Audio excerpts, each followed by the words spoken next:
Good afternoon and welcome. My name's Maureen Conway. I'm Vice President at the Aspen Institute and Executive Director of our Economic Opportunities Program. And I'm very delighted to welcome you to today's conversation on the future of work in the sharing economy.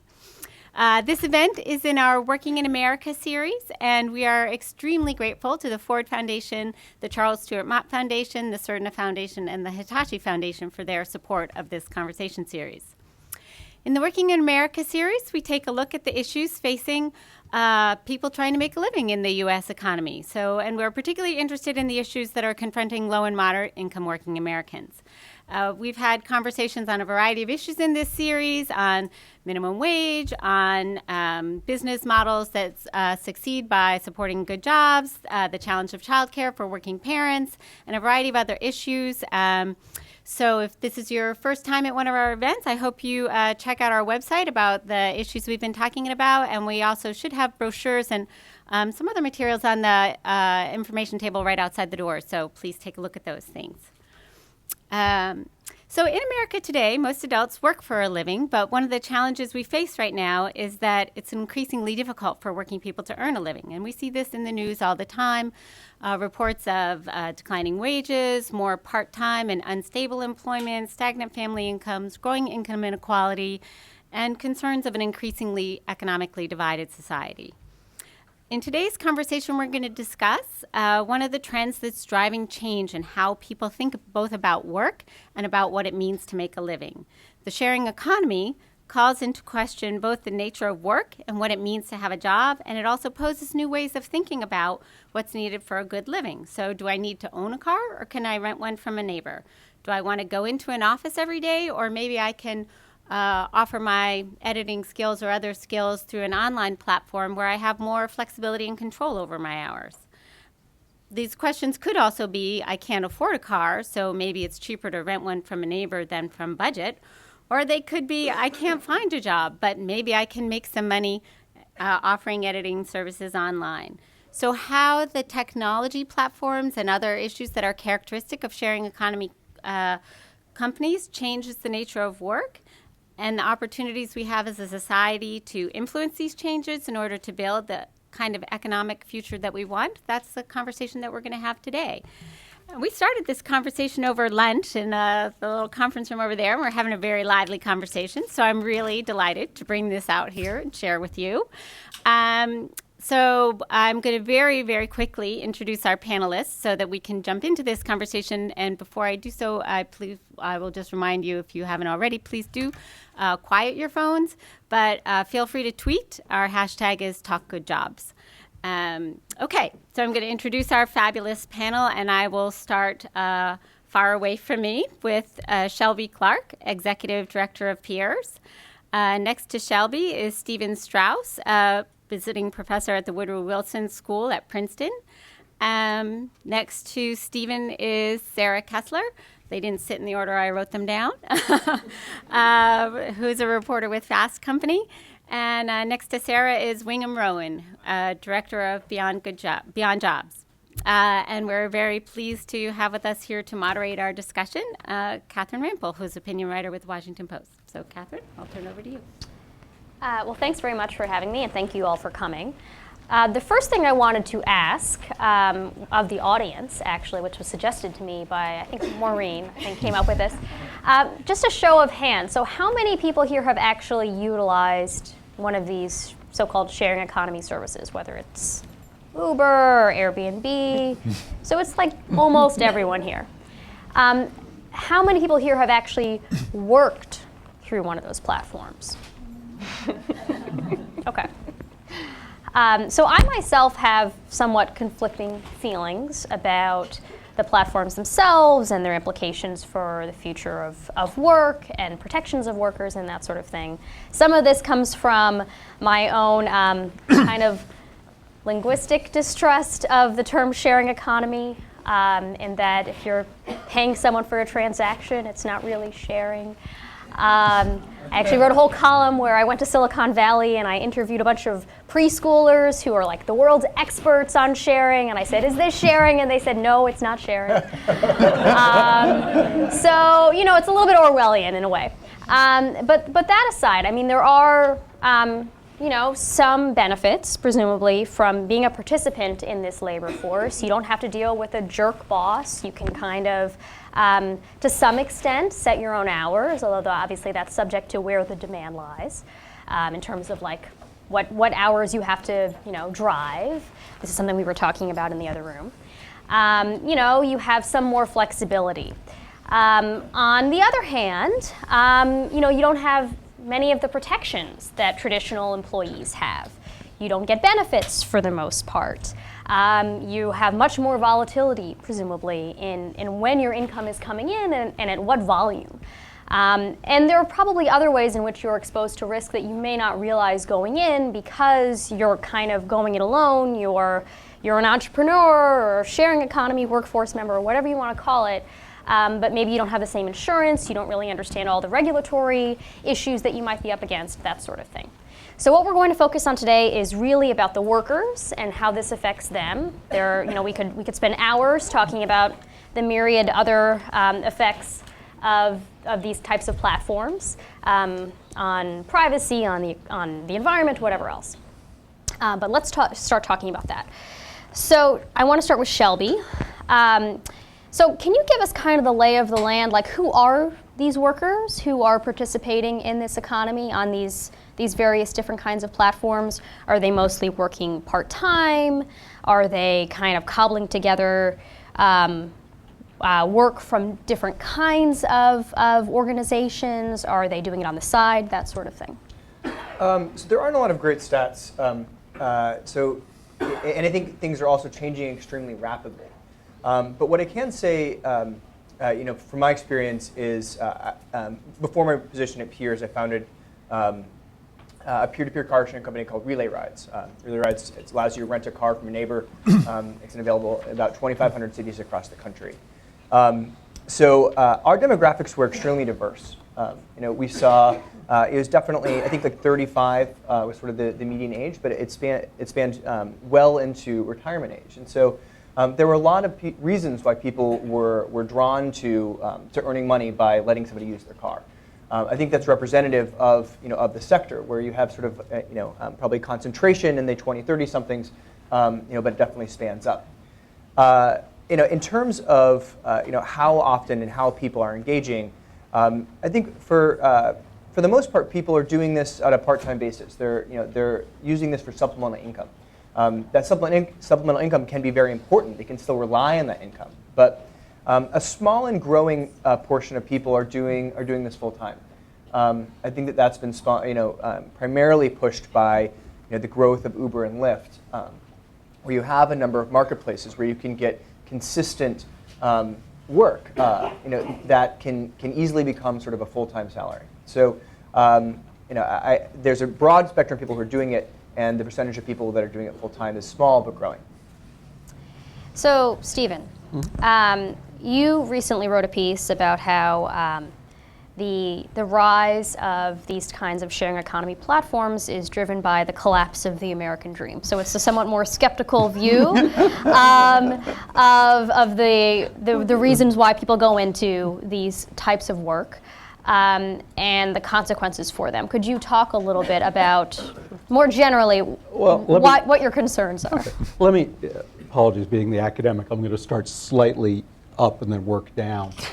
Long-term trends in the U.S. economy post-World War II, de-industrialization, collapse of the manufacturing sector. New York City, 1948, was the largest manufacturing hub in the United States. A third of the workforce was in manufacturing.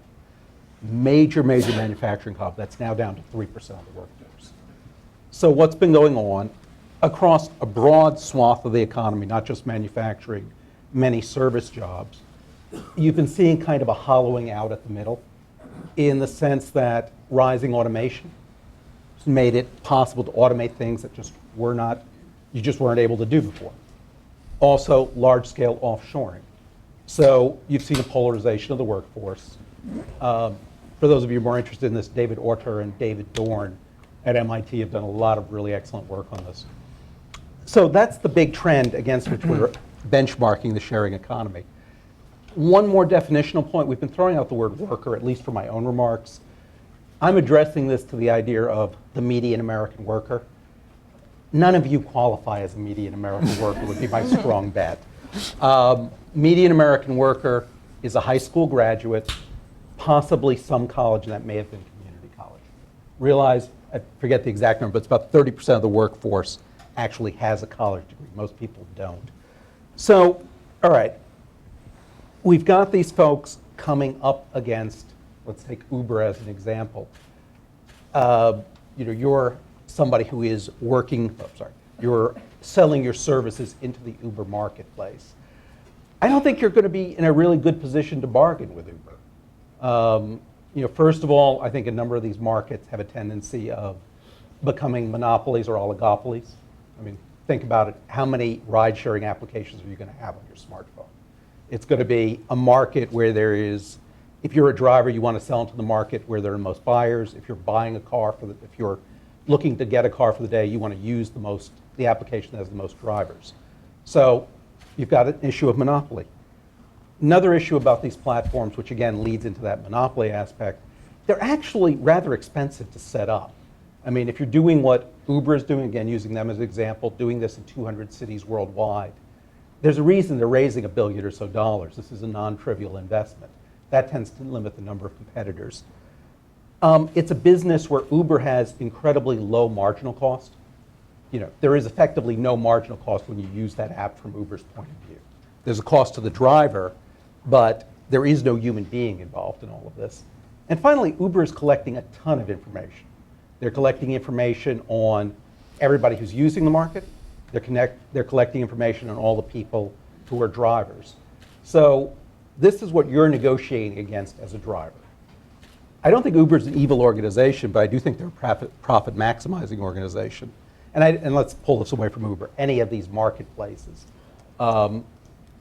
They've got an incentive to try and pay the lowest cost they can to the providers and extract the highest price that they can from the sellers. That's just basic economics.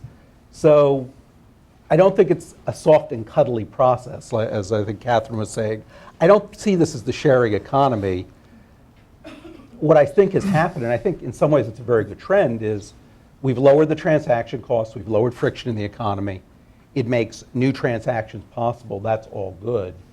But recognize that, from the point of view of any individual driver or anyone who is selling into one of these marketplaces, they have very little negotiating power.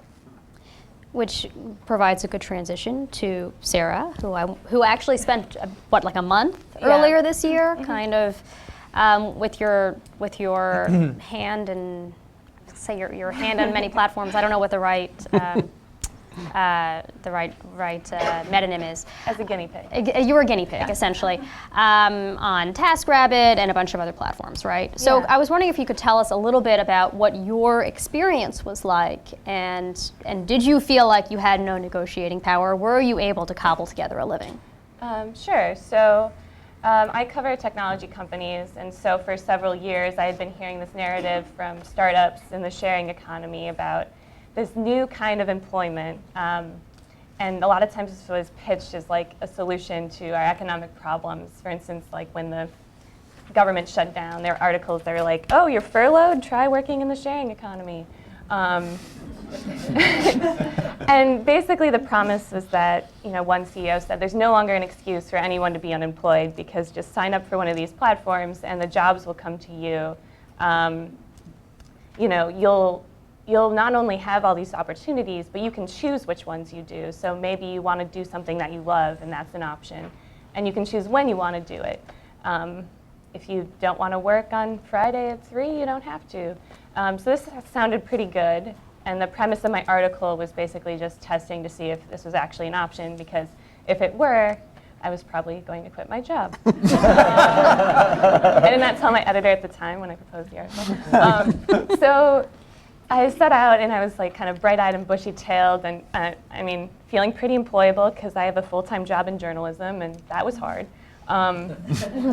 But I signed up for about 20 platforms, and I guess the first thing I learned was that the most, the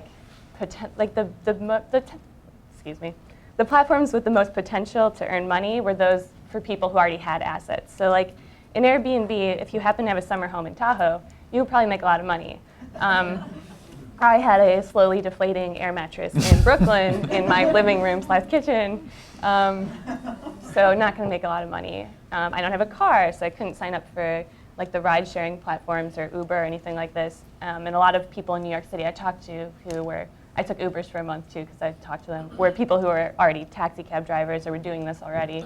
So that left me with, I signed up to clean homes, I signed up to babysit dogs, I signed up to be a virtual personal assistant, I made a menu of what I could cook you in your home, just all of these things, and kind of sat back and waited for my overqualifications to pay off, and nobody wanted to hire me because you have to get admittance to some of these platforms. And then the platforms where you could just go proactively make a profile, there was so much competition that nobody would hire me. So nobody offered to make me pizzas. I was going to host a gift wrapping seminar in New York around Christmas. I'm like really good at gift wrapping. Promise. And no one signed up. I offered my editing services. Again, like I'm pretty qualified to do that on a platform called Fiverr, and I searched for the title of my gig, they call it, and there were 4,000, something like 4,000 similarly titled things. I couldn't even find mine. So it was really hard to get work. That left me with TaskRabbit, basically, which at the time worked. People post jobs, it could be anything, and then everybody bids on like, hey, I'll do that. I'm qualified for this reason, and I'll do it for $30. And I quickly learned that was just a race to the bottom. Like you didn't choose. I would watch this platform fill up with jobs and then watch them disappear just as quickly because it was so competitive. So I'd spend hours just being like, hey, I have a journalism degree, I'm awesome, you should hire me, to get one job and then show up and maybe it lasts 2 hours and you said you do it for $20 and that was great, but maybe it lasts 5 hours and now you're getting paid nothing and you can't really do anything about that. Maybe TaskRabbit sends you to the wrong address, which happened once, and maybe it's in another borough of Brooklyn. Maybe it's raining, and maybe it's really cold. But like, that's your problem. That's not their problem. You still have to go back and do the job, and you've lost those 3 hours of your day. And so, there are a lot of good things that come with this, I think, but as like the current narrative. It's not a magic bullet. Of like, hey, this is how we're going to solve people who not having enough employment. I'm not sure how viable it is in its current form. Okay. So Wingham joins us from the UK, where he's been working on sort of some of the policy side of this, and how do you deal with this instability and lack of work and lack of protections that we've sort of been touching on here with workers. And I'm wondering if you could talk about what your organization does and what sort of generally about your approach. Like, do you mostly focus on sort of coaching workers? Do you mostly focus on lobbying about better regulations? What's sort of the best way to tackle some of these questions? Well, I had my first book about the sharing economy published in '97, so put me down as an enthusiast.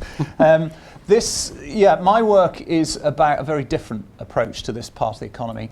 It's about what happens when government bodies use their leverage in the way they use their leverage to make the jobs market run as smoothly as possible. What happens if they did that, if they went beyond jobs and did that with the sharing economy, with irregular work, with all the kind of ad hoc transactions that Sarah's talking about? Well, one of the things that could happen is you could have a much deeper market, much wider market, because one of the problems that we've already talked about on this panel is the silos. You go from Uber to Airbnb to walkmydog.com to TaskRabbit.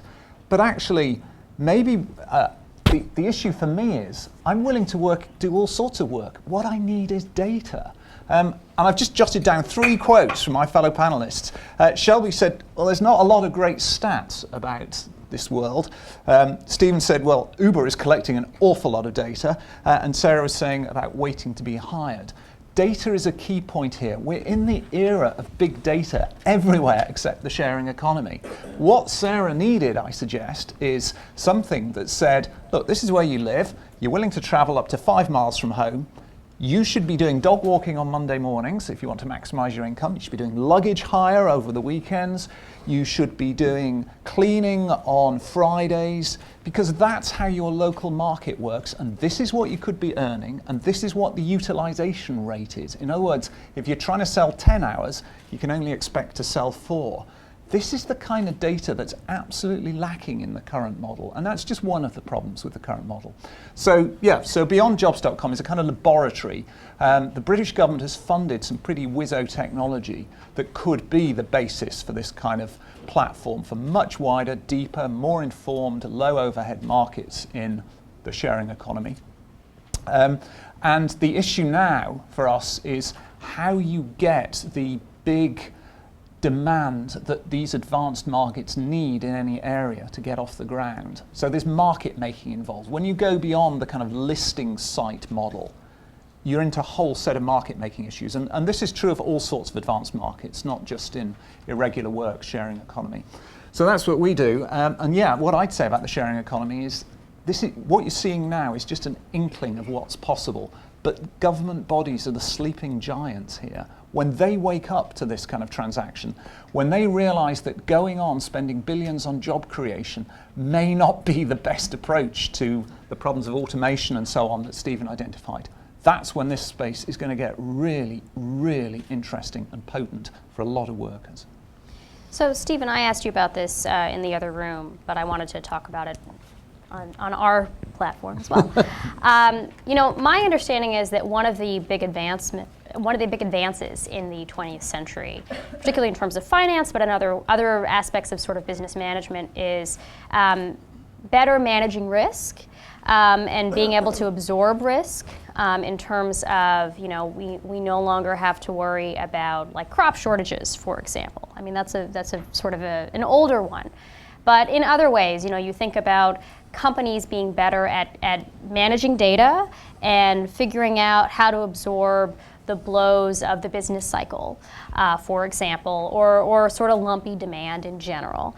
And it feels like with the advent of these kinds of platforms, we're kind of seeing the reverse happening, that more of the risk is being absorbed by individuals, by, we can call them entrepreneurs who have always taken on risk, but there are many more of them, and they have much less coaching, I would say, or much less background in entrepreneurship. And I'm wondering if you could talk a little bit about that. I mean, are we seeing kind of a reversal of the pattern of sort of distributing risk over larger bodies of companies, of investors, of whatever, and more on individuals who have to lay out the expenses for a car if they're going to participate on one of these ride-sharing services? As you were saying, you didn't have a car, so you didn't already have the assets, so people are buying these assets. Of figuring out how to manage their time and that sort of thing. Bottom line answer, I would say yes. I mean, if you're a corporation, in one sense, this is actually, though, I would argue, part of a larger trend. That, if you think about corporations and financial institutions through the 20th century and into the 21st century, they've been all about how do we manage our risks and how do we figure out how to transfer our risk onto someone else. So very much there is a model evolving here of corporations looking to shift risk out onto the workers. And I'm not sure if you want to describe this as part of the sharing economy or not, but a disturbing trend, at least to me, is you've seen a number of bigger corporations choosing to go with scale without mass, that they've been using services to hire people on a part-time basis to do work. Amazon, for example, has been very notable that the people who work in the Amazon warehouses are very often contract employees. And you can think of that as being a bit like the sharing economy. This is great from Amazon's point of view. You don't have to worry about, oh, we're slow this week. Well, we can't lay people off because that has all, in the old economy, you don't lay off your workers just because things are slow on a Friday. You may be able to try and schedule around it, but by and large, you absorb it as the company. In the new economy where everybody is, or not everybody, where an increasing chunk of the workers are contract employees. Or other just-in-time workers. Yep, or other just-in-time workers. They're the ones absorbing the risk, and you actually have the people who are the weakest part of the value chain having to take on some of the worst risks. So I wanted to talk a little bit more about regulatory issues with regard to this space. So you've written some about some of the labor issues. So I was wondering if you could elaborate actually on this question of, should workers who drive for Uber, for example, be considered employees? And I think there's a lawsuit actually going on right now about this. How do we make these distinctions about who's a 1099 independent contractor and who's an employee in the current economy, given these changing shapes of work? Yeah. Well, one caveat. I'm a member of Bar Association in no state of the United States or no country of the world. So I'm going to give you more sort of an economist's answer.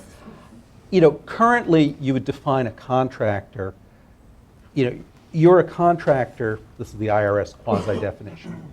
If your employer only is interested in the result and he does not control what you do or how you do it. Now, frankly, that's the theory. In practice, the IRS has not really, at least from what I could tell, aggressively enforced it or had to enforce it. The market has kind of functioned on its own. I would argue that one of the regulations that we probably are going to want to start thinking about is starting to impose on these companies that, if people, what's the expression, if it walks like a duck and it talks like a duck and it quacks like a duck, it's a duck. And, if you're somebody who's running a ride-sharing platform and you're specifying to people your car must meet these criteria, you will work these hours because that's when we've got business. If you refuse to take rides when we tell you to, we're going to kick you out of the platform. You're starting to make people look like an employee. So at least in terms of where I could see regulations going, and I think would be helpful, would be coming up with better definitions here. And no, I don't think companies should be able to arbitrage the workforce, transfer all the risk onto employees. If somebody's worked for you for 6 months, how do I put it? If somebody has worked as a contractor for 6 months in a warehouse, at that point I think you probably should just call them an employee. And whatever the laws are that are in place. But then you might have to pay them benefits. Yeah, but I don't think the quote sharing economy, I think there's a very positive element to the sharing economy. Anything which reduces transaction costs, I think generally is a good thing. And there is an element to the sharing economy that is a very real platform for simply tremendously reducing transaction costs. Look, I'm a very active user of Uber in Princeton, New Jersey. I don't happen to have a car with me at the university. And it is my method for getting around when I have to get outside the town. Don't criticize them because they'll look up your data. Yeah, really. I used to use them. What you say, particularly if you're not in a bar association. So I think lowering transaction costs are good when this arbitrage is simply we're ignoring existing taxes, workforce rules, et cetera, that were passed for good and legitimate reasons. Well, that's not an arbitrage. You're basically taking us back to the early 20th century. And, in a sense, some of this is becoming back to the future of, some of these companies, well, for example, TaskRabbit and these other things, it's like, yes, workers used to bid for jobs back in the early 20th century, and then people said, no, wait a minute, we need rules on this. We can't have the least knowledgeable group of people negotiating against major corporations without somebody putting a bit of a floor in. So, Wingham, you've written about another key regulatory issue that's come up here, and some confusion about how it should be implemented and who's responsible, which is tax. Mm-hmm. And who is responsible for collecting the tax on transactions when you no longer have a company in charge of sort of assigning the transactions. You have a platform and you have individuals. So how do we best deal with the burdens that tax collection, frankly, imposes? Yeah, most of the current platforms, I think Shelby will agree, tend to say in their small print when you sign up, you are responsible for your own tax affairs. And there's a lot of evidence to suggest that people skim through that bit and move on. And the issue I suggest is stop focusing on regulation because it's a sterile debate. There's going to be winners and losers wherever you set regulation. There's a separate issue, and it's sort of a bit out of the box, and it's about how government can initiate. Because suppose government said, actually, you know what, this is all happening, a lot of it's happening untaxed in the informal economy. How do we entice it into the main economy? Not how do we regulate the hell out of it. What can we do that's better, that will make all these people who want to buy and sell in this very fragmented way, they wake up each morning and they want to do it in the mainstream economy. And this is where you come back to the idea of government as initiator, and this is kind of so left field, particularly in America.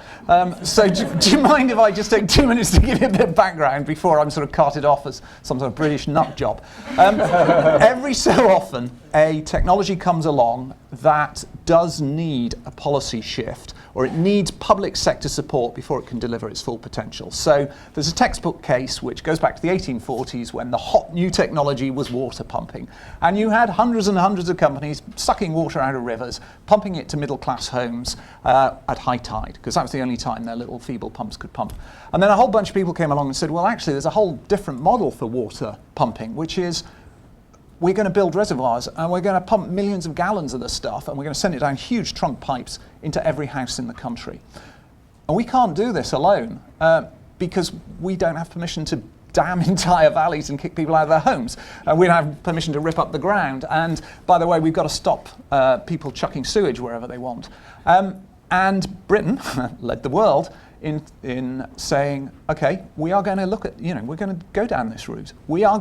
So this wasn't about the government saying, what can we give the existing little water companies to let them do their job better? It's about government saying, what could this technology deliver, and what levers do we have that can pull it, that can make it happen? And Britain had public water supply long before the rest of the world. And you can see this pattern in other technologies: electricity, road networks, rail, canals, gas supply, air traffic control, broadcasting.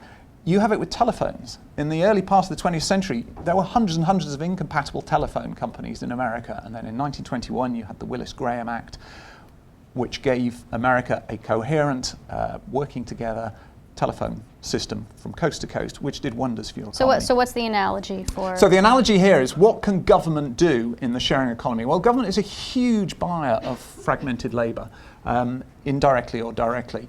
Government bodies own all sorts of databases of who's licensed to do what. There's a lot of good press, and deservedly so, for Airbnb's verified ID service, which uses your Facebook friends and so on to establish you are who you say you are. Well, actually, government already does that. It's called the passport system. So that is the highest authority in the land for establishing our identity. So how do we leverage all these publicly owned facilities behind this kind of transaction? Look at all the levers that city governments, regional governments, national governments have over economic policy and so on. How do you get all that going? Because government has the motivation. There's a lot of reasons why government want people to be earning whatever they can be earning. And to be reporting their income absolutely. accurately. My point exactly. So you've got to tempt them into the legitimate economy. And the issue, the challenge that we come across all the time is governments keep thinking about job creation. Job creation, job creation, job creation. And as Stephen says, that might be a bit passé now. And that's quite a contentious thought, and fair play to the politicians.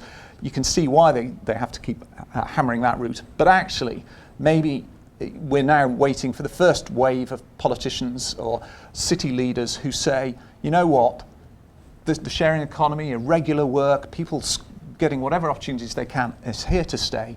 How do we make that as accessible, rewarding as possible with progression? And as we do that, we tempt it into the legitimate economy rather than trying to crack down on it in the illegitimate world. So Shelby, what role does peers play in advising members of this space of the sharing economy on these kinds of legal issues when they don't have a general counsel on hand to say, here actually is what you owe, in terms of hotel taxes or whatever for renting out your spare room? Or, here's your liability if you get into an accident when you're driving? Sure. So, Wingham, you actually set us up pretty well twice, and with your comments. I feel like we've just built an organization for you and what you think we need to do. But so, Peers is an organization where the world's largest independent sharing economy community, 250,000 people. And what we've recognized is the fact that people are, that you have more and more people, millions of people around the world who are earning and relying on income through the sharing economy. And so there's a big debate that's happening, including up here, on whether or not this is a good thing, right? It's like, okay, well, there's this regulation, there's this thing, this protection that's missing, and this is changing, and this is not like it used to be. And so there's a debate that's happening on whether or not this is good or not. I think that debate should be happening because it's the only way we can make things better. But while we're waiting for that debate to happen, Piers is saying, okay, how do we make this better today? What can we do for people who are working in the sharing economy today, and how do we make this as good for them as possible? So to give you a little background on what we do, our mission is to make the sharing economy work for the people that power it. And we've recently launched sort of two main products. One we're calling Income Discovery, and it helps people find the best opportunities for work for them based off of where they live and their skills and their assets and their interests. This is sort of what you were talking about, William, in your last comment. So if you go to the website, you see dozens of opportunities. They're curated for you based off of where you live and what you're interested in doing.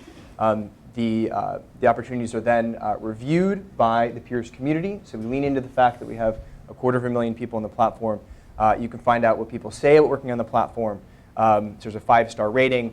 We have average earnings, and there's also a community forum. So you can hear people talking about how do I decide between Uber and Lyft and Sidecar? What are the best Etsy stores for me to get started on? What are the insurance regulations or implications I need to be worried about? So there's an entire dialogue around. So it's mostly peer-based in terms yes, of it's guidance. It's absolutely peer-based for guidance.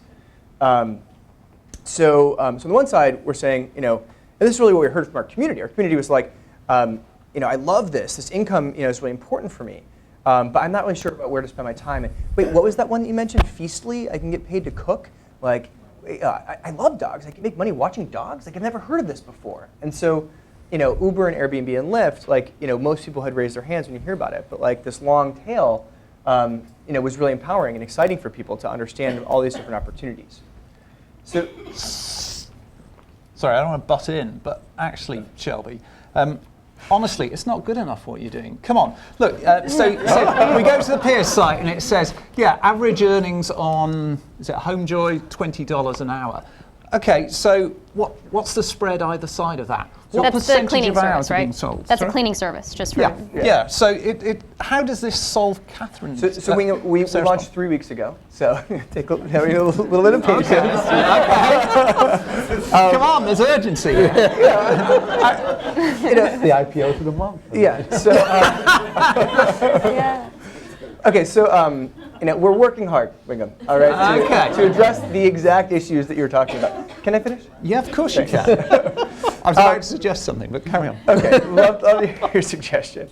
So the second side of Piers is what we're calling a support marketplace. So this is sort of, we've aggregated together all of the different support services that will be helpful once you are working in the sharing economy. So tax tools, legal resources, CPAs who specifies, who are very knowledgeable in the sharing economy, benefits, 401k, health insurance, and then support services, so things that make it easier to run your sharing economy business, like pricing optimization for your Airbnb, analytics for ride sharing. We're looking, very much need data. And on Thursday, Piers is actually launching 2 proprietary products. One of them is a sharing economy flavor of insurance that does not exist right now and people are very vulnerable to. Another one is an entirely new product that has absolutely no counterpart in the traditional economy.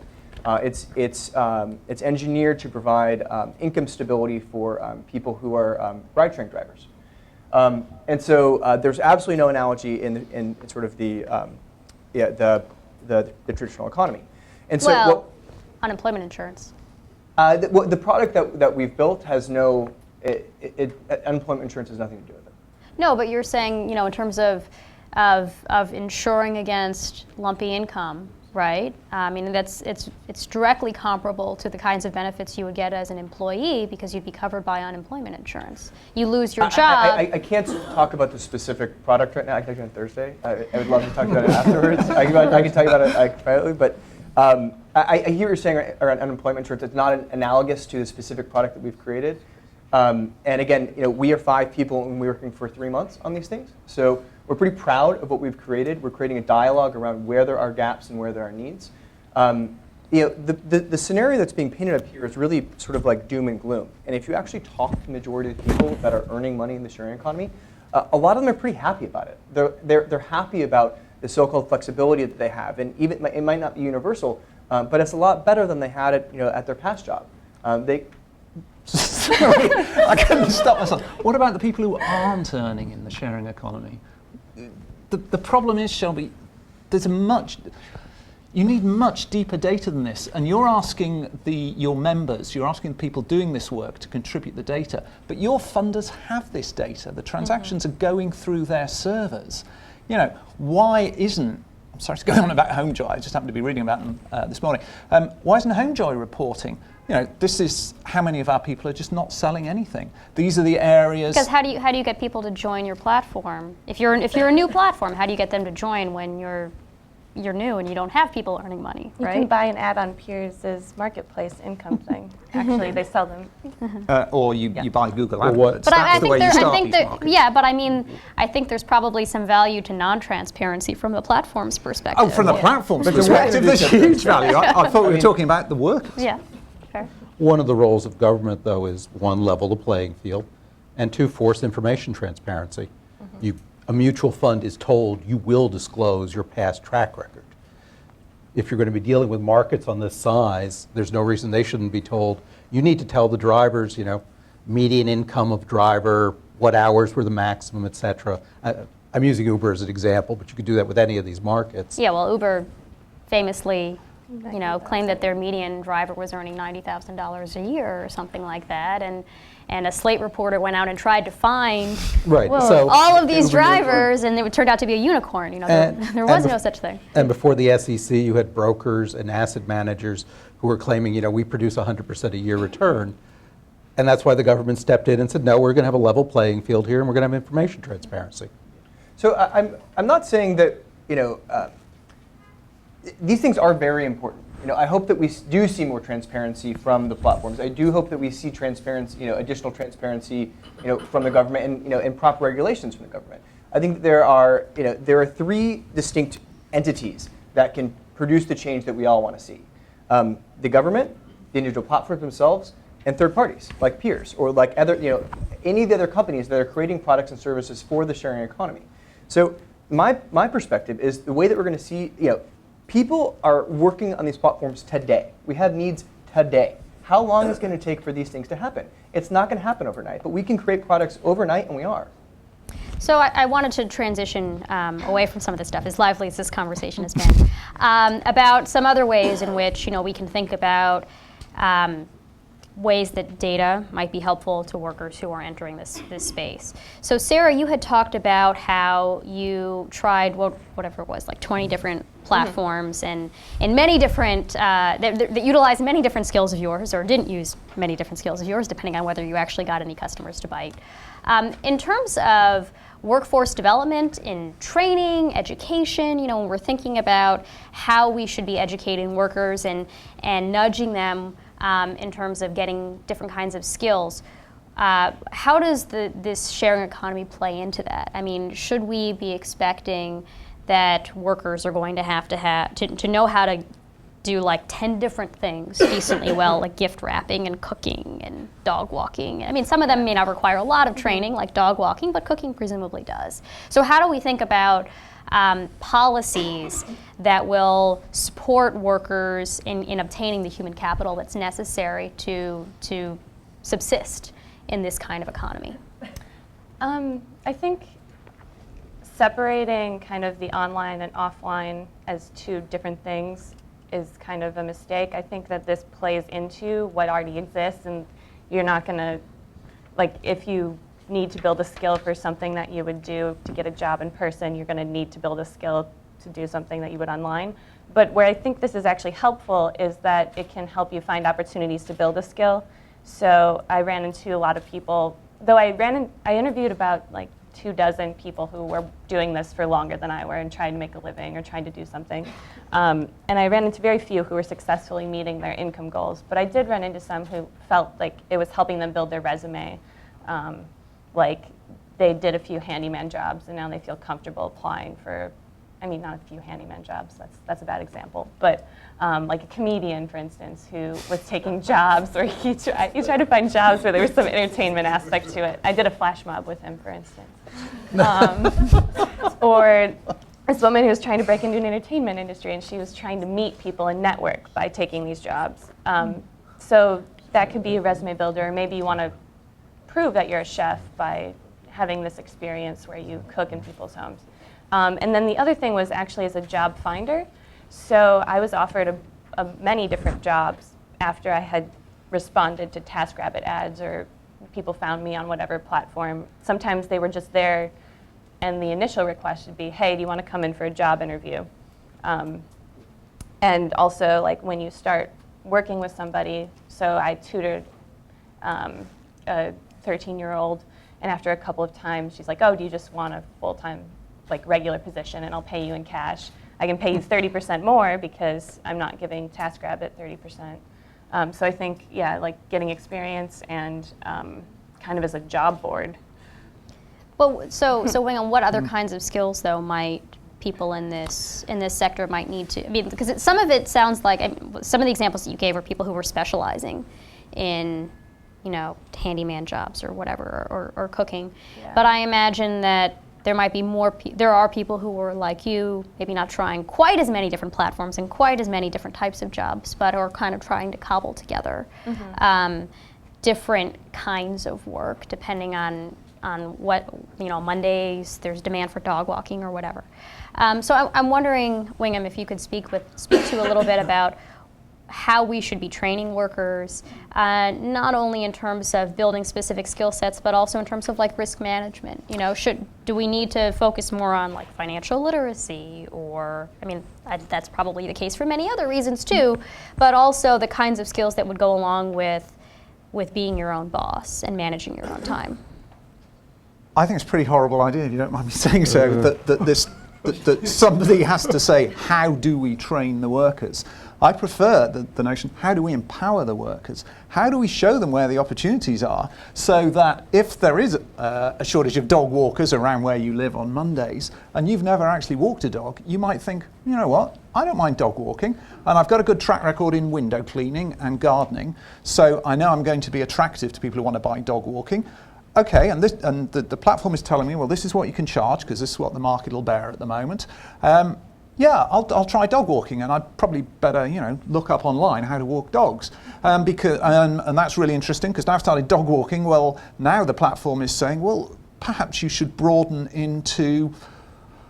I'm sorry, I'm trying to think of an extension of dog walking, but my mind's Dog grooming? Dog grooming, because and when you've started dog grooming, well, actually maybe there's a market for home hair cutting that's not being very well served where you live. I'm sorry. There's a startup for that, actually. I don't doubt it. I have no doubt somebody somewhere is working on how to be the Uber of dog grooming as we speak. And that's part of the problem, because if you actually want to work in this market, you need data, and you need, and your currency is reliability. If you can build a great track record of reliability, and it may only be in litter picking and leafleting and pretty low-level stuff, but if then that makes you attractive in all sorts of other sectors, and you've got the data that tells you which sectors you will be attractive in because of supply and demand around where you live, and if you are in a seamless system, so we call the system that I'm talking about CEDA, Central Database of Available Hours, and if you imagine a CEDA for Washington, and it could underpin all sorts of other markets. So this isn't some sort of giant consumer brand, it's like a credit card processing module. It can sit in anyone's site, but it allows you to seamlessly go from market to market. That, I think, is the answer. It's not sitting up here planning, it's not Uber over here saying, right, let's impose surge pricing. It's how do you give people the tools they need in as low overhead, safe, empowered, informed environment as possible, and then who knows what's going to happen. But that's how capitalism is supposed to work. But you don't think there's any additional, like, specific, it's just give the workers the data and they'll be able to... Yes. They'll be able to translate it into income? Yes, because if the market then demands mentoring, the market will provide mentoring if you've got the right platform. So if I'm thinking, well, could I do dog walking? I don't know. I'm rather frightened of dogs. Maybe what I need is an hour with an experienced dog walker. And maybe you need the platform that will say, click here if you want an hour this weekend with an experienced dog walker. You're going to have to pay, $12 for that. But that's part of your ongoing training for which you're now taking responsibility, because we, the platform, are already showing you that you could be earning, an extra $50 a week if you were doing dog walking, because the times you're available in the locale you want to work and the terms under which you'll take bookings tells us dog walking could be big for you for the next few weeks at least. Stephen, you look like you want to weigh in on that. A couple of thoughts though. Old economy for the moment. Your relationship with your employee is not transactional. They will be with you for a number of years. In some industries that average maybe 2 or 3 years, in some industries it's longer. You as an employer have an incentive to invest in their education. You as an employer have an incentive to think about training. I'm not saying that works perfectly, trust me it doesn't, but there are some incentives there. And in theory, a company should be risk neutral when it's thinking about investing. It should be as risk neutral about buying a Xerox machine as training somebody. It's simply an investment. When you start having individuals taking responsibility for their own training, one problem you may run into is individuals may be risk averse. That it may take $1,000 to train to be a champion hair cutter or a champion dog groomer or whatever. Well, A, they may not have $1,000. You have financial barriers. B, somebody who is doing this on an individual basis may be risk averse. They may say, very rationally, well, yes, I know on average this is the right thing to do, but there is some risk that by the time I finish my training, there is no market for me to be doing this. So it has a lot of issues. So Maureen started this conversation by talking about how this plays into the broader trends in inequality. And Stephen, I was wondering if you could speak to that. I mean, there are ways in which if people are out of work and they need work, this gives them an opportunity to earn more income. But do you see that? How do you? I guess what is the interplay between the rise of these kinds of sectors and inequality? This is pure speculation. There is no econometric model behind what I'm about to say. Let me just be very transparent. I would say neutral to net positive. I mean, I think the bigger long-term trends are what I described as the hollowing out at the middle, the loss of those mid-skill, mid-career jobs. As an opportunity, look, dog walking is not a long-term great career path, but by and large, getting money for something which is honest labor is a good thing. It keeps people in the economy. And again, I would also emphasize what I'm saying. I think the sharing economy is probably net good overall for society. I mean, again, as we're saying, who's benefiting here? If you think about the sharing economy overall, what I would describe as the legitimate part of it, which is the lowering the transaction costs, the making it easier to find people to do work, I believe net that's positive for the overall economy. Probably positive for the casual workers relative to their other options in today's economy. But I do have a very strong view that it should be a level playing field.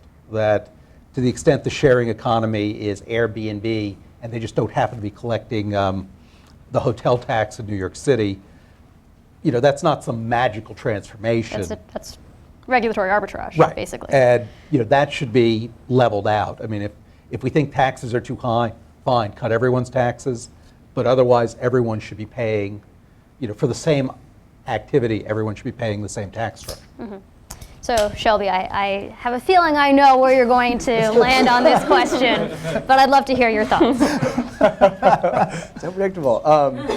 So, I think the first thing I want to say is, let's start off by remembering that, the old economy is sort of what has brought us to where we are today with, a major income inequality problem. So, so the question would be, how does the sharing economy impact that in one way or another? You talk about the jobs, the work or the jobs that are being created, and many people are comparing them sort of conceptually to, sort of a very much a middle class job.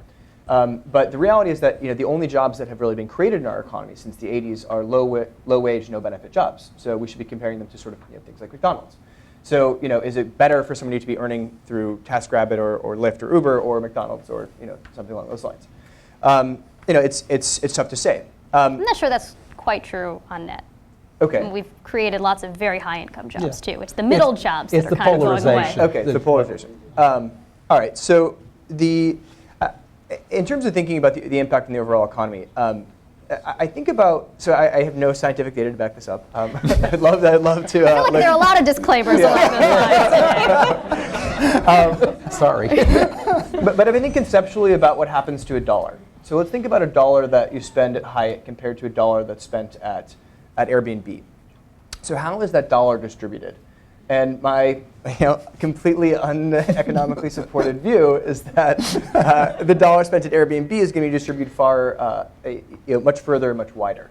The majority of it goes to an individual person. They may be hiring some people to manage their apartment or to manage their cleaning, rather than to shareholders, for example. Yeah, rather than just to shareholders. And then I would also argue that dollar is compared to Hyatt, where the majority of it goes into sort of a corporate bureaucracy, and then gets stuck there for a long time. I also would argue that the dollar spent in the sharing economy probably has a much higher velocity and is probably respent much quicker and ultimately has a bigger impact on the economy. So I would argue that a dollar spent in the sharing economy is would ultimately lead to less income inequality. But I don't know if that has broad enough implications to say that there's going to be a big enough change. Did you want to? You look like you wanted to. Well, say yeah. One comment I'd make about Airbnb in New York. Hotels in New York City are fairly heavily unionized. So one of the arbitrages here is you're substituting, somebody else doing the housekeeping who's probably not getting a union wage for a union worker. That Yeah, assumes the market is static, though, and it might be that Airbnb has grown the market. Oh, quite possibly.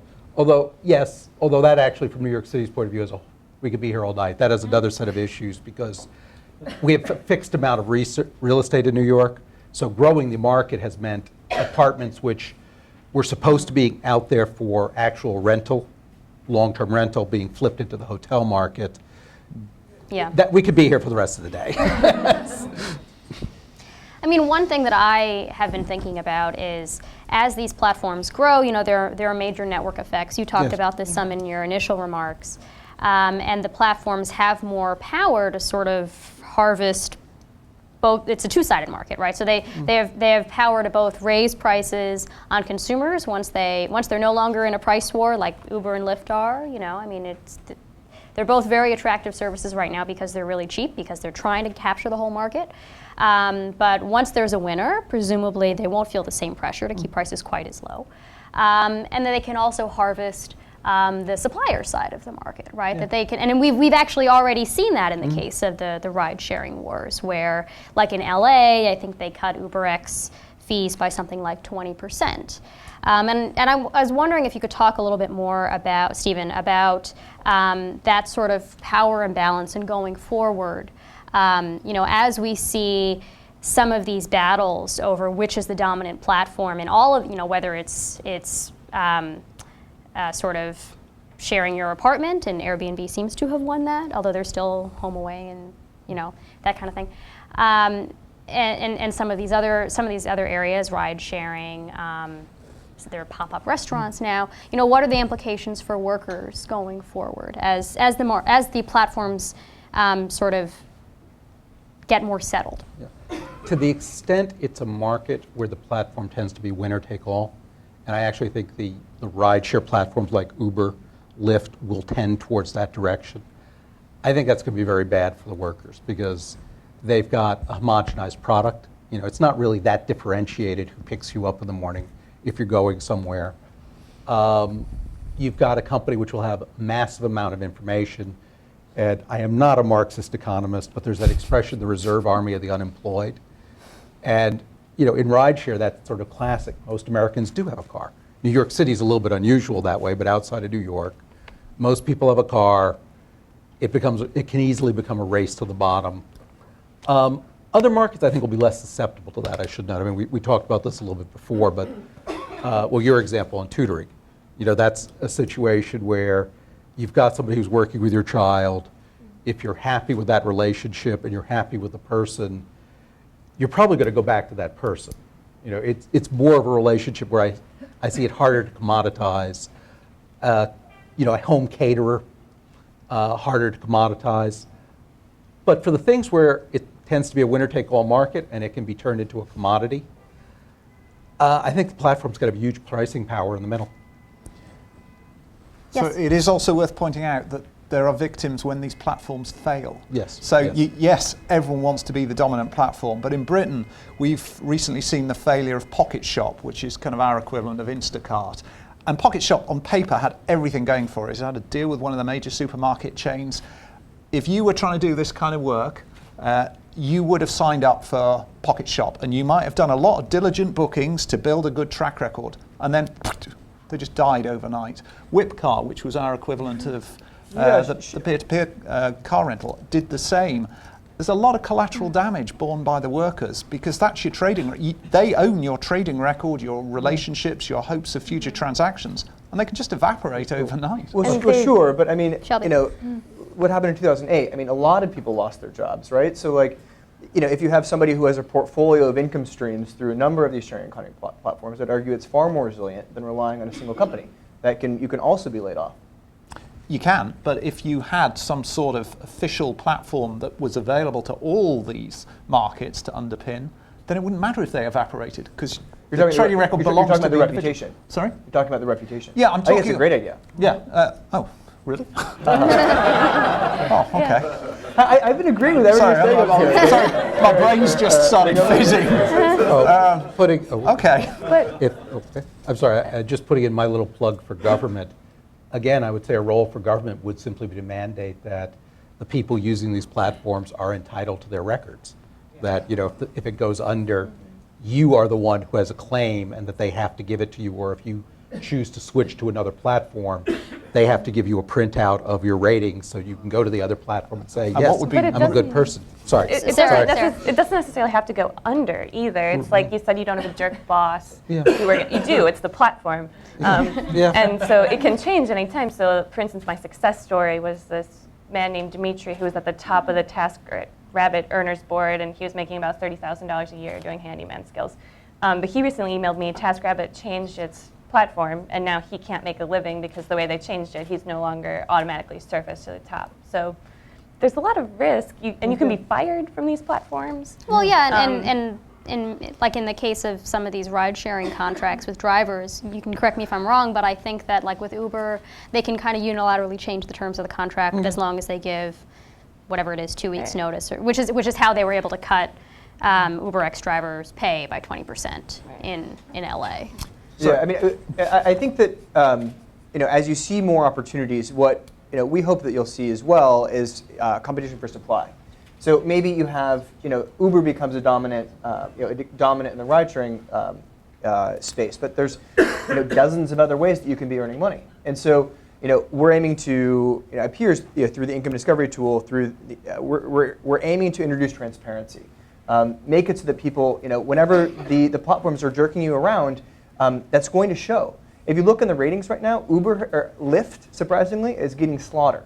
And what's happened is a number of people in San Diego where the rates got dropped and they were very unhappy. And so something about the rating system got posted, and a whole bunch of people came in and one after another expressed their displeasure with the way that Lyft lowered their rates.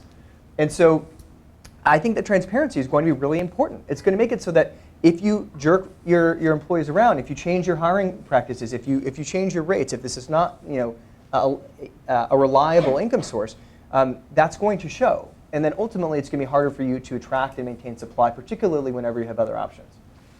So can I just build on what quickly, because we have very quickly what Stephen said about time for questions. Make it easy to move between different markets. It would be great if peers did that. So you get a kind of passport that you can take from market to market, which has your trading record attached. And what would be really great then is if peers weren't transparent on the charges these platforms make. Because TaskRabbit takes 20%, builds 20% on top of the workers' costs. Maybe someone else would do it for 10%. And if you could make it easy to migrate to that second market, then you really are empowering the workers. Well, thank you very much. So now we're moving on to questions, and I was told to tell the several people who are watching us online, streaming, hi Mom, that if you have questions, you should email them to Maya, and I believe her information is in the initial invite. So let's start out with questions here. Oh, and we have microphones somewhere. Yes. To my colleague from the UK, I was hoping for you to talk about an example of something that's concrete rather than aspirational. You know, is there something already in existence that is an example of best practice that we can look to in the UK? There is in terms of the technology, there isn't in terms of... I'm concerned about the worker here. Yeah, of course. There isn't in terms of the deep market. That's the next stage. It is very difficult to launch these advanced markets in this kind of sector. Irregular work transactions are among the most complex in any market anywhere. And to move from where we are now to where we could be is an exercise in market making. Does CETA, the Center The technology exists, but yeah. but it hasn't no, actually I mean, been it's been implemented. piloted, it's been tested into the ground. But very broadly, if you want a CEDA for Washington, somebody in Washington has to say, I'm going to put at least £2.5 million worth of demand for fragmented labour in one area of the city through the CEDA in its first year to get it going. Because it has to get to critical mass before it can be useful. So listing sites can be very useful in a thin market because they are just lists of possibilities. When you go to an advanced market, it's much more difficult to launch them. And that's what we're working on now. And it's very difficult to see a way of doing it without government bodies getting involved. Okay. And that's the journey we've got to travel. Right here. So just one observation and two questions. So Louis Soares, American Council on Education. Hi, Marie. So,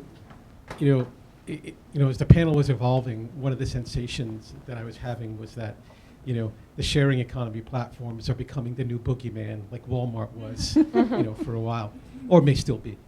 But so the questions are, if the unit of production is now moving away from a job to a project, at what threshold do we get to a place where local economic policy local regulatory policy does something about it, national does?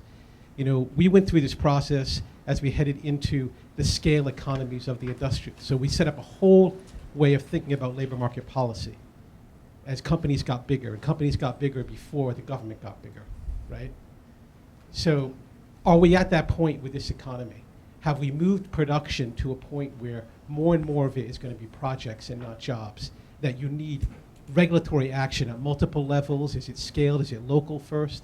Second is, how much of this conversation is driven by class, right?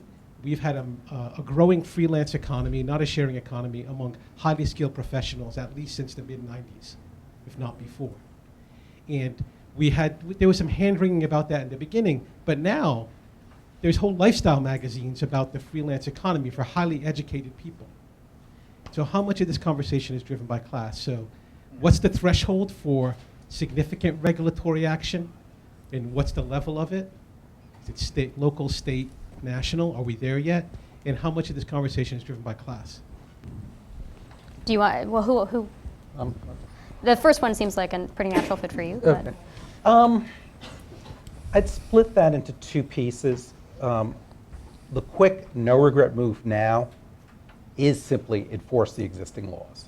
I've said before, I don't really see any logic to regulatory arbitrage. That the existing policies on taxes, et cetera, should just go into effect.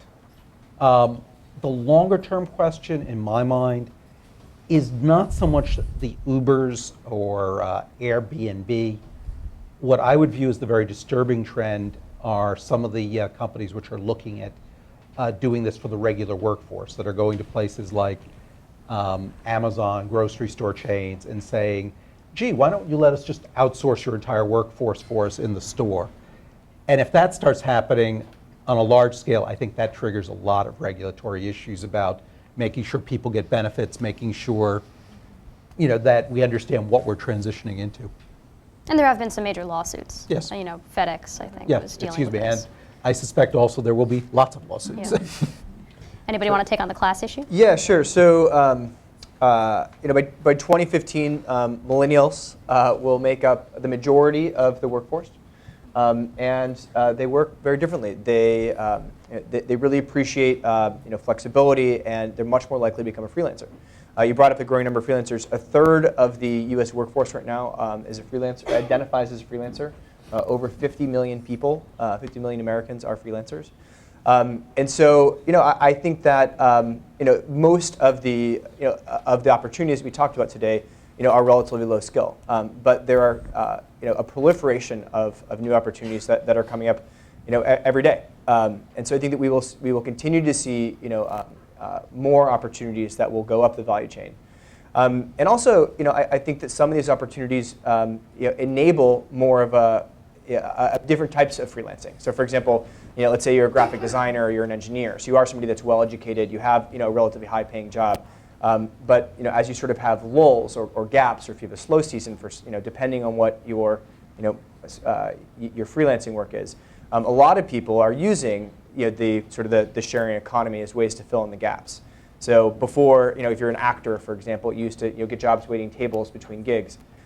Now, you can drive for Uber for a month, and then you move into a gig, and then pick it back up again, whatever the combination is. But we're seeing a broad trend of a growth in freelancing, and I think that access to income through the sharing economy is going to make that an easier transition for people. Right here. So I spent several months in Rwanda this year, and it was really shocking to me. It was really remarkable to me that more than 50% of all the economic activity in Rwanda, and I think this is true for many other African countries, is in the informal economy. And people don't choose to be a part of the sharing economy so much as by necessity they cobble together bits of work in order to make a living. And I don't know if there are any Rwandans here today, but they probably would be laughing at our conversation because they've been doing this much longer than we have. My question is, I think for very low income people who are not highly educated and who do not have access to internet platforms on a regular, reliable basis, it makes sense that access to the sharing economy might grow more organically through neighborhood organizations or community groups or even churches. That's what's happened in Rwanda. And that raises a whole different kind of set of questions about organization, about government participation, about a big problem in Rwanda is that people do not report this income for taxes. They just don't do it. And the Rwandan government is pulling out their hair because they don't know how to calculate GDP when so much of the activity is off the books. So is there another conversation that we need to have about lower income individuals who don't have choices, but for whom there might be great opportunities in a sharing economy? Anyone here like to take that on? Very happy to. The issue is that I think it's fair to say, in an urbanized society, these transactions are phenomenally complex, because it's not about your friend who knows someone who, for instance, is willing to look after your animals for the day. It is about, you need a window cleaner, he needs a set of ladders. Is he regulated? Is he safe? Is he available at those times? Can he be contacted? How do we construct his price? And so on. And it's almost impossible to make those transactions work on any kind of economically sustainable basis without a platform. And our view, I'm afraid, is that the existing platforms are pretty primitive. So how do you help the people who can't get on the platform because they don't have access to the internet, they don't know how the internet works? You've got to extend the platform out into people. So let's take a deprived area of Washington. You need, let's call them mentors, peer-to-peer supporters, whatever you want to call them, and you can marshal them through the platform because they've got to know how it works. And if a low-income individual is told, you're going to get 10 one-hour slots at a time that suits you, at a place that suits you, with one of these mentors, and they've been funded by government, by charity, however, and they will help you. They will assist you onto a platform for these kind of transactions. They will identify where your opportunities are. They'll come along on your first booking. They'll show you how the internet works. And they'll be doing that under supervision, and there'll be sort of pro forma report that they do at the end of each of these sessions. that has been piloted in London through a CEDA-type platform. That can be a very cost-effective way of doing this kind of thing. But you can't take the platform away because these transactions are just so complex when you drill down into what's actually going on with these arrangements. And that's doubly so if you're going to bring them into the legitimate economy. Back. Hi. I'm not sure if it's on or not, but I guess the positives I see about this are that a lot of these markets are for personal services that can't be offshored, so they're creating jobs here, potentially saving tens of thousands of dollars in student debt because you really don't need a college education to walk dogs. So I'm just trying to figure out, though, beyond that, where the positives are. I mean, from a consumer perspective, it's nice and convenient to be able to get a ride whenever you want one, but how does odd jobs as a career work for economic security of the workers? I work with AARP and wonder, about retirement security as well when people get older and maybe can't walk dogs anymore. Sarah talked about a race to the bottom just within the areas where she was offering her services. It seems to me that these markets also have the capacity to drag down the mainstream economy in a race to the bottom, like with taxi drivers or hotel housekeepers or whatever. I worry about those folks. If we are, and in industries like construction, where there's been a lot of misclassification of employees as independent contractors, wages and benefits and job security have really sort of gone into the toilet. So how does a career of odd jobs basically turn out to be a net plus for the economy if people don't end up with a paycheck that can support a household or any of the other elements of economic security? Shelby, this seems like like a tailor-made question for you.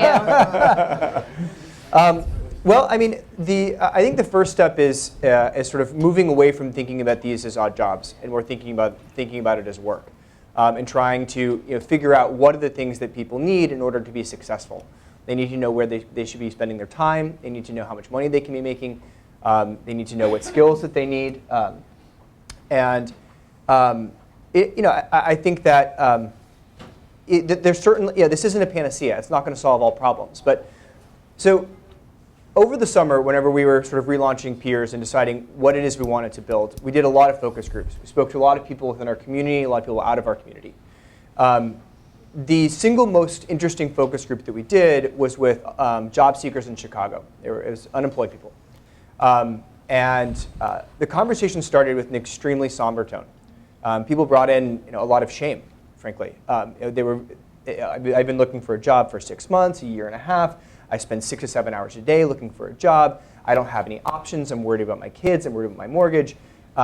There was, the tension in the room was palpable. And then we started to talk about the sharing economy. And we said, hey, have you heard of Airbnb and Lyft and Uber? And most of them had to raise their hands. And then we sort of went down the list. And what about Feastly and Dog Vacay and sort of the long tail of dozens and dozens of other opportunities. And people totally lit up whenever they heard this. It's like, I love to cook. I can make money doing that. Really? I can earn money. I've got a bike. I can do something for Postmates. Really? And we followed up. This was incredibly empowering to them. That they didn't have to sit around and wait for somebody, to give them a job or to find a job. They were able to take matters in their own hands and start earning money right away. We followed up with people, and half of the people in that focus group signed up for one of the platforms. So they found this to be a good thing. The other thing that people talked about was, sort of the impact on, the flexibility on their life, and if they, people really like these opportunities.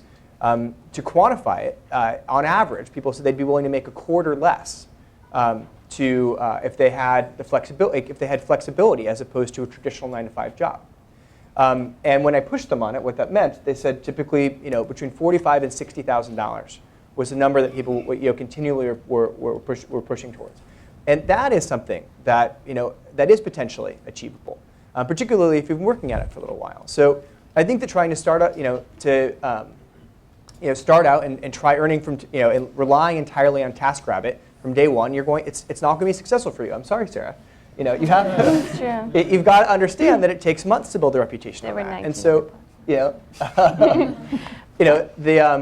if we can help people understand, the way that you can balance the different platforms. So you sign up for a ride-sharing platform to do 80% of your work at the beginning because it's going to be consistent income for you. And the other 20% of your time, you do on 1 or 2 other platforms for building a reputation. So help people understand what this is like. And then as you are earning on 3 platforms, you talk about job security. I think that income security is something that people are more important about. And so as you have a portfolio of income, that actually becomes something that's quite robust. I would just say that no one argues that it doesn't sound good. I think it sounds great. I think what you just laid out sounds amazing. I would love to do it. But what actually happens when you sign up for Postmates, say, and that's like a delivery courier service, is you see an ad on Craigslist that says you can make $30 an hour delivering things on your bike. You say, oh, that's awesome because I only make $13 and my job is a courier right now. You show up. They tell you kind of all the policies that you need to follow to sign up for a shift. And then they explain, actually, it's 75% commission. And you do the math, and you're like, OK, if I get a $5 tip every time, that's like 4 or 5 deliveries I have to make every hour anywhere in Manhattan, in New York City traffic, on my bicycle. And you're like, actually, no, I'm not going to make that much. And, oh, if you don't have enough jobs for me, I sit at home. And, oh, that flexibility, like, actually, it's whenever there's a job available, you should take it right now. And that might be, when you're eating dinner. And you'd rather work at noon, but you have to work when you would be eating dinner with your kids. So I think just like when this comes against reality, there's a lot of other negotiations than the idea. And maybe there's like a different narrative of like where this fits in for people. That's not necessarily that it's their number one choice or that it's their full-time income. Okay, so we have time for one more question. Well, one second, we'll just wait for the mic. So one of the coolest kind of applicable uses of the sharing economy that folks have talked about and that I'm most excited about. Can't hear you. Sorry. It is on. Sorry. I'll hold it up closer. Is the ability to use the sharing economy to do work that you may be otherwise unqualified to do because of a licensing requirement or because of like an arbitrary barrier to employment that lots of folks haven't had time or the resources to be able to address, but not because they don't lack the ability to actually do that job. So Sarah talked about a few places where the sharing economy has been used to like test hires or give people like a short-term chance to demonstrate that they can do the work with the promise of maybe being able to be hired in the long term. I was wondering if folks could maybe speak to other examples of uses of the sharing economy to allow people to basically like punch above their weight class. And if folks have also talked about some like limiting factors that have stymied the ability of using the sharing economy in all the good ways that we know it can be used. If anyone could speak to like what's the number one limiting factor to being able to see more people interacting with the share economy in this particular way. So Stephen, you look like you were anxious to answer this. Yeah, no, because I actually think this is one of the more exciting aspects of the sharing economy, and we didn't get to it, so thank you. Thank you very much for that question. There's a lot of regulatory capture that goes on in the US. I think it's in Florida, it takes like 3 months and several $1,000s to become a hairdresser. Yes. Mm-hmm. There's one American state where it's just like, Utah, I think. Utah, excuse me. There was a Planet Money episode about it. Yeah, so New York City, there are 13,472 taxis, yellow taxis allowed in New York. And the right to drive one of those yellow taxis is $1 million. That's, it's regulatory capture. There is no logic to that 13,472 number. So from a policy point of view, one of the things I think is actually very good about some aspects of the sharing economy, it's forcing government and regulators to suddenly explain why do we have some of these rules, and some of them don't make sense. And I think that's an extremely healthy thing. And then drilling it down one more layer, to the extent it then opens up parts of the economy to letting people do things, get practical experience that they wouldn't have otherwise been allowed to get, I think that's also extremely positive. So, great. And I just, this has been a fabulous conversation, and I appreciate all your great questions. I wish we could do more, but we unfortunately are out of time. So please join me in giving our panel a round of applause.